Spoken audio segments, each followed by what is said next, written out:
Okay, welcome. So when you were in high school at Shady Side, how did you define success, and how did that evolve over time? Thanks. First off, it's great to be back. It's only been a few years since I was sitting in those chairs, so it's awesome to be back here at Shady Side and see all you guys.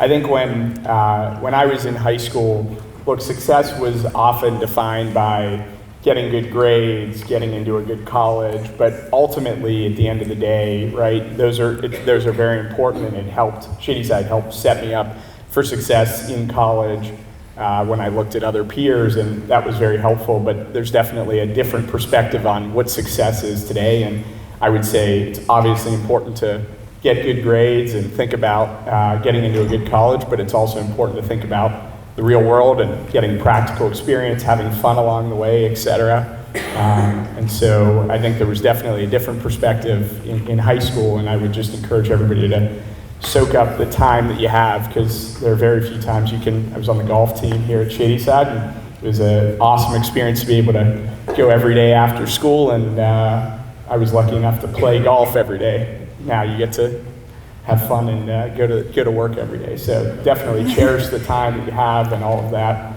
was also just talking to Mr. Weiss for a minute earlier. I think in ninth grade you said, I think I was thinking about success of just getting through your class. I think you asked if English was my native language, reading one of my papers in ninth grade. So.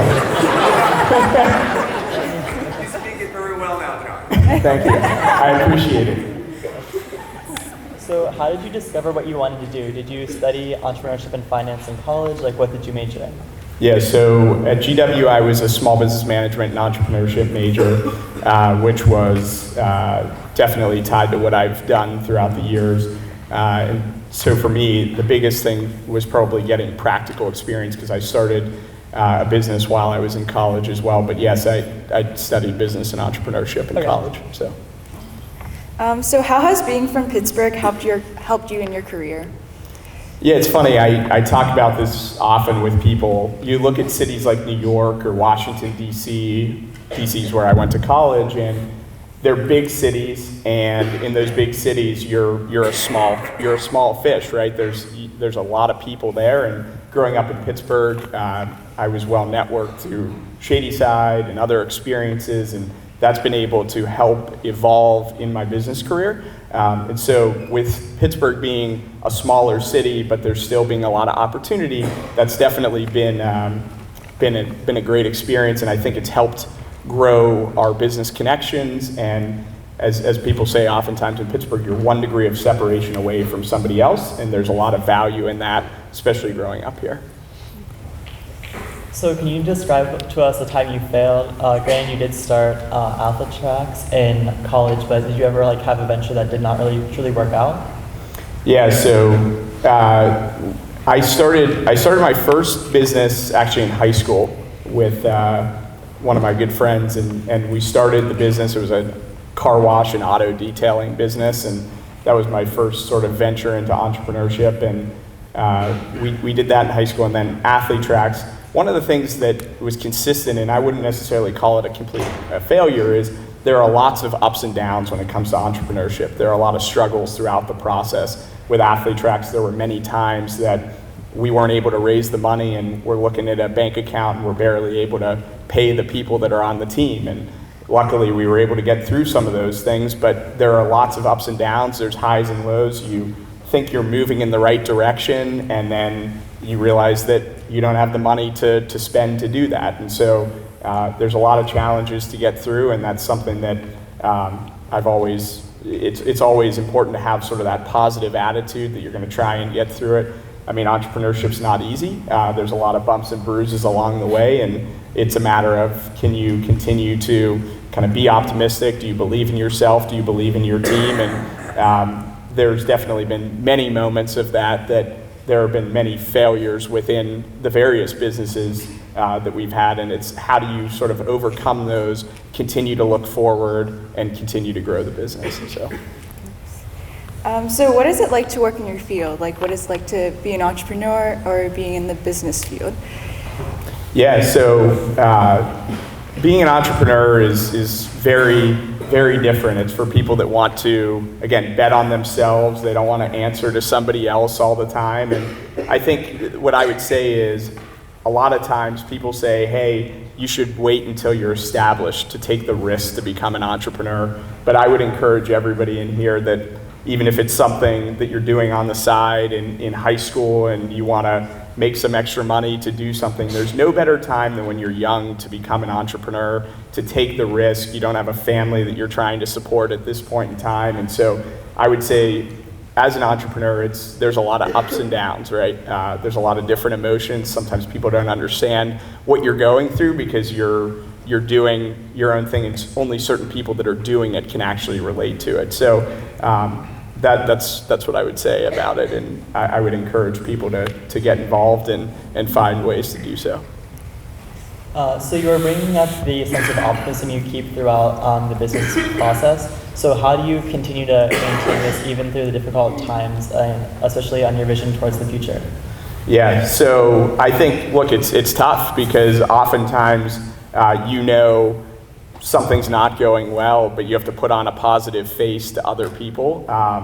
And it's not an easy thing to go about. I would say the best thing I can say is that you got to think about how do you, if you have 5 or 10 people that are in the business, how do you make sure that you are honest and transparent with them to know what's going on, but at the same time, people are looking at you to say, okay, are we going to make it through this? And if my attitude is very negative, that creates a bad attitude for many others. And so I think it's important to suck it up, and you just got to put on a positive face to continue looking forward. Now, that doesn't mean you don't share what is potentially negative, and there are going to be tough times, but it's important to continue to have that positive outlook because everybody else in the room is looking at you and wondering what you're thinking about it.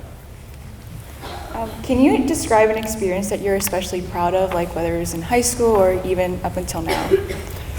Yeah, probably one of the best moments was in college. So when we started Athlete Tracks, it was actually out of a class project. So it was an intro to IT class, and the professor basically said, hey, come up with a business problem and figure out how you're going to create a technology solution. And ultimately, we entered into the GW Business Plan competition, and there was a team of 4 of us, and the prize was $20,000 towards seed capital to start your business.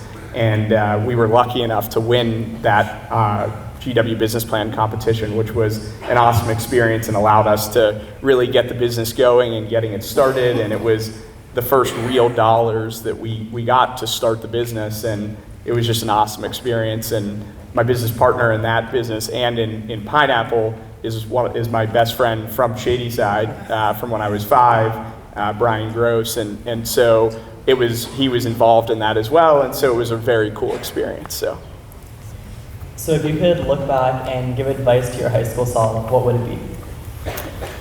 Yeah, it's a good question. No, I mean, look, I think I said it a bit earlier. I think it's important to have fun along the way because time goes by very quickly. It's very important to do that. And the second is get involved with things early on that are practical, right? And not to say that there's amazing things that Shady Side offers as it relates to the classroom, et cetera, but there's no better learning than real world experience, whether that's getting an internship even in high school in the summer at a smaller company and just being around the atmosphere, whether it's starting your own small little business, anything like that. It's amazing what you'll learn by actually doing and getting some practical experience. So we'll start with our lightning round, which is more of our fun questions. So Minios or ILOs? Definitely ILOs. That's really good to hear. Guilty pleasure? Definitely desserts. Milkshake. My girlfriend and I live way too close to the milkshake factory in Shady Side. It's a go-to spot. So. Who's your favorite Pittsburgher? Well, I'm a big golfer, so I'm going to go with Arnold Palmer, even though he's technically slightly outside of Pittsburgh. Yeah. So classic, so classic. How about your favorite word? Favorite word? It's a It's tough a hard one. Yeah. It is. I say tremendous a lot. It's a good one. Yeah. So who's your what's your go-to song or go-to artist? It's tough. I'm not that big of a music person, but we'll go with Ed Sheeran.